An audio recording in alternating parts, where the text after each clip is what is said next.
This is as much fun as I will have as President of the United States right here. This is one of the perks of the job right here.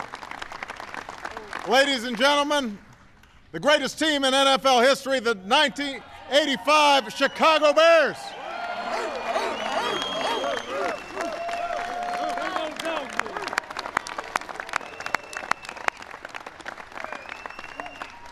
Now, I know that may get me into some trouble in some cities that I visit, but I believe it is the truth. Cynics might say that I'm only hosting the 85 Bears today because the Green Bay Packers were here a couple months ago, and I was not going to be outdone. But as it turns out, after this team won the Super Bowl, it never had a chance to celebrate here in the White House. The day after Super Bowl 20, 500,000 Chicagoans turned out in 25 below wind chill weather to welcome the champs back from New Orleans. But sadly, the day after that, we endured a national tragedy as the Space Shuttle Challenger exploded shortly after liftoff. And so the moment for the Bears to visit the White House was postponed, and the years went by. But shortly after I took office, someone at the NFL realized, hey, there's a Bears fan living in the White House. And they called my staff and asked if we could make this happen. And so today I am proud to say to the players, to the coaches, to the staff of the 1985 Bears, welcome to the White House for this well-deserved and long overdue recognition.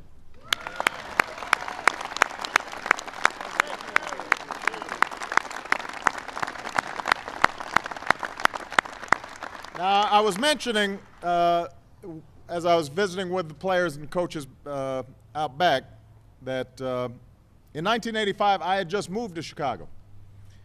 So unlike most Chicagoans, I didn't really know what it was like to be a suffering sports fan.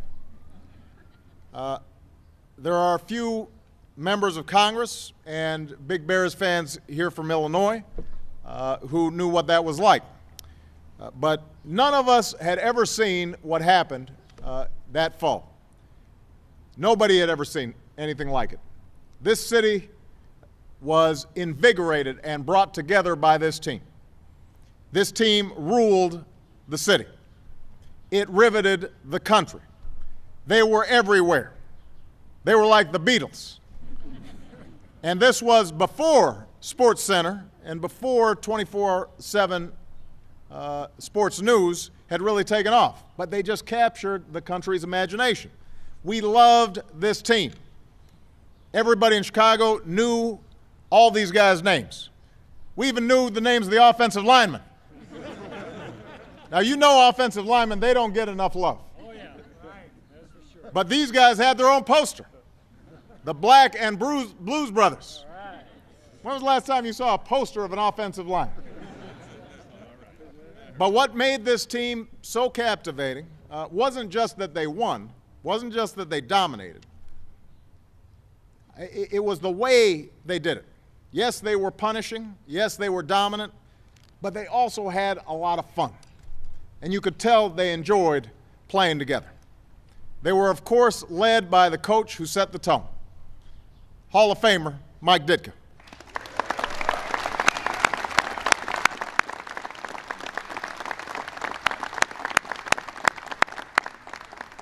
In training camp, he said, put a chip on your shoulder in July and keep it there till January.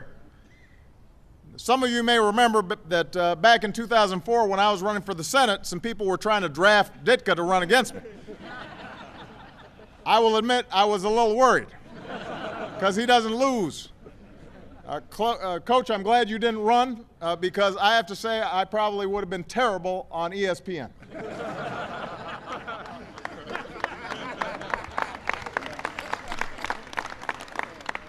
And in a sign that anything is possible, even in Washington, Coach Ditka and Buddy Ryan are here together.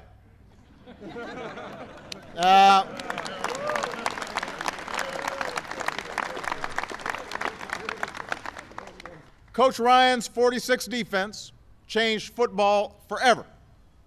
Nobody had ever seen anything like it. Nobody knew what to do with it. And with the talent he had on the defensive side of the ball, there wasn't anything other teams could do about it. I mean, there are guys who hit, and there are guys who hit. And these guys hit. Mike Singletary, Steve McMichael, Otis Wilson, Wilbur Marshall, Dan Hampton, Gary Fencik, and Richard Dent, the Super Bowl MVP, a guy I used to actually work out with in the gym and made me feel weak. This was the defense that set the standard, and it is still the standard. And I was just complaining to Coach Ryan. He gave all these tips to his sons who are now coaching, and he should have passed on additional wisdom on to us. But more than 25 years later, the standard against which all other teams are compared is Coach Ryan's defense. These guys lived to wreak havoc.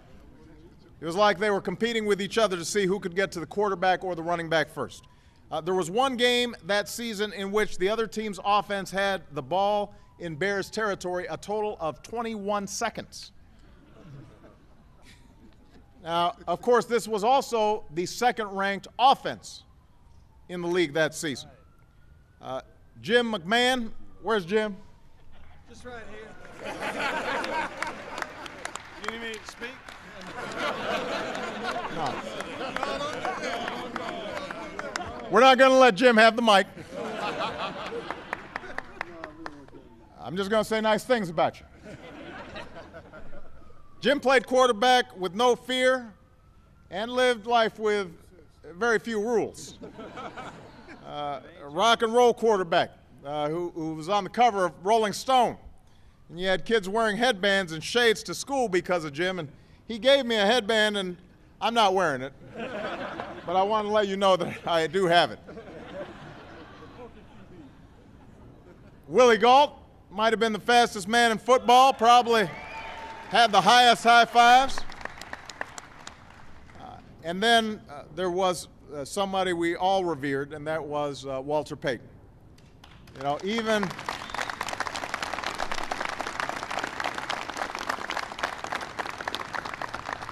even 12 years after we lost him to cancer at the too young age of 45, Chicago still loves sweetness. He was, without question, one of the greatest to ever play the game. And after he high-stepped and leapt his way past Jim Brown's all-time rushing record, he held that record for 18 years. He was also one of the best blocking backs ever, sometimes hitting other guys so hard he'd knock them out of the game. And we are so grateful that his wife, Connie, is here today with us. So.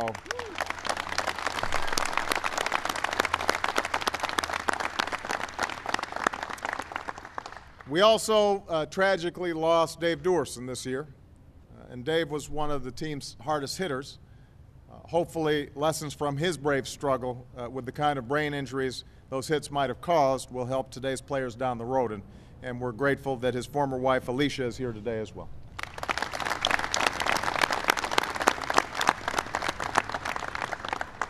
This team had 9 Pro Bowlers, 4 future Hall of Famers, 5 counting Coach Ditka.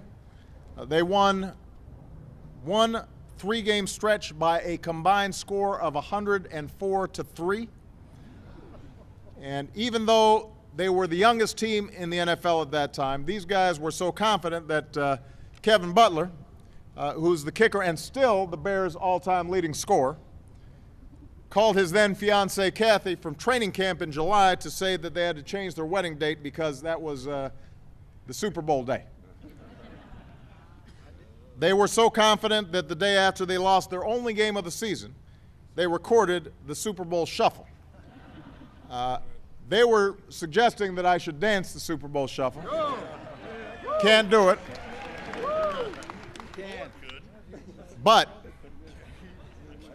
I do remember it. And in Chicago, you could not get away from this song even if you wanted to. I think it's safe to say that this is the only team in NFL history with a gold record and a Grammy nomination.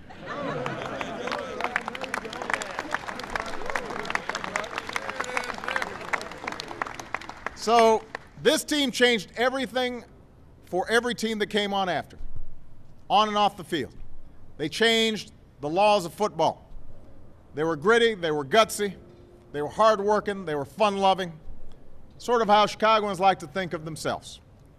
And Chicago's always been a die-hard football town, but this team did something to our city that we've never gotten over. We love the Bears.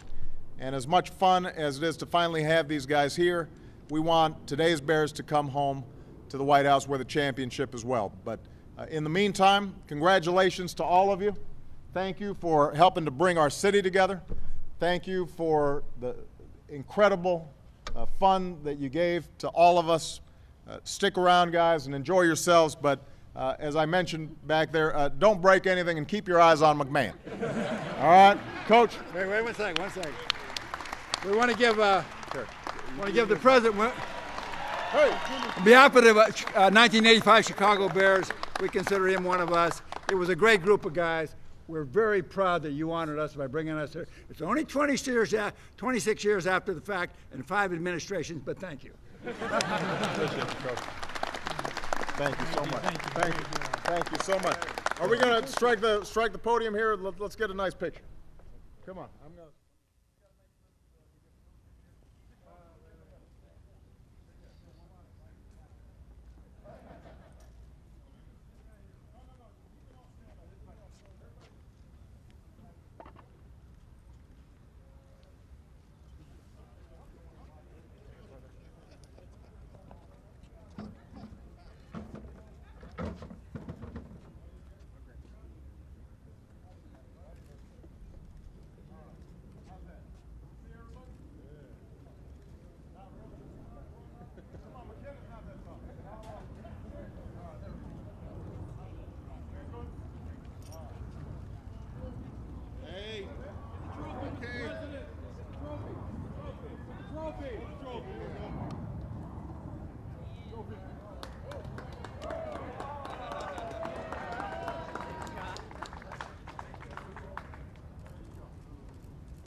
Half a million Chicagoans turned out in 25 below wind chill weather to welcome the champs back from New Orleans. But sadly, the day after that, we endured a national tragedy as the Space Shuttle Challenger exploded shortly after liftoff. And so this is as much fun as I will have as President of the United States right here. This is one of the perks of the job right here. Ladies and gentlemen, the greatest team in NFL history, the 1985 Chicago Bears.